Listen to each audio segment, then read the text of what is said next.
So to this pot, we've got our carcass and just 2 bones that I've thrown in here. One of the great things that I would recommend is to save your carcasses. So instead of doing 1 carcass at a time, you can take this carcass, throw it in a bag, even a loosely covered, bag, throw it in your freezer until you have 3 of them. Then do 3 at a time. So to this, all I'm going to do is very roughly chopped. And in fact, this celery that I have here has seen better days. It doesn't matter. That's the thing. I'm not peeling my carrot. I'm coarsely chopping my onion. In it goes. So we're just going to fill this up with water right up above. And we're going to put a good healthy tablespoon of kosher salt in here as well. And we're just going to place this onto our heat.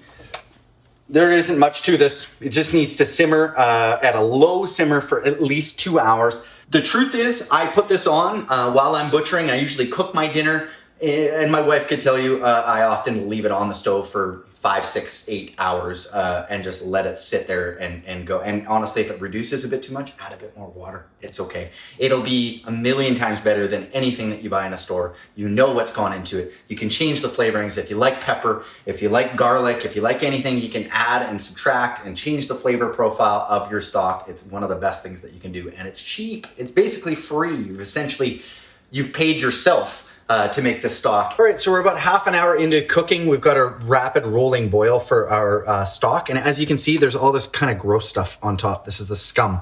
And it's really imperative that you skim this away, just like I'm doing here, because otherwise your broth will become very cloudy.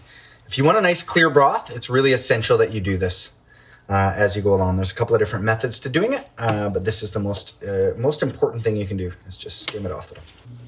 Okay guys, so this has been on for about 2.5 to 3 hours, and this is our chicken stock. So after 2.5 to 3 hours, you get this lovely, clean, clear chicken stock. Obviously you get a little bit of the floaty bit. So what I would do here, I would strain this through a fine mesh sieve. This can go into your refrigerator for up to about seven days. I say would be stretching it, or you can place it in your freezer for up to 6 months.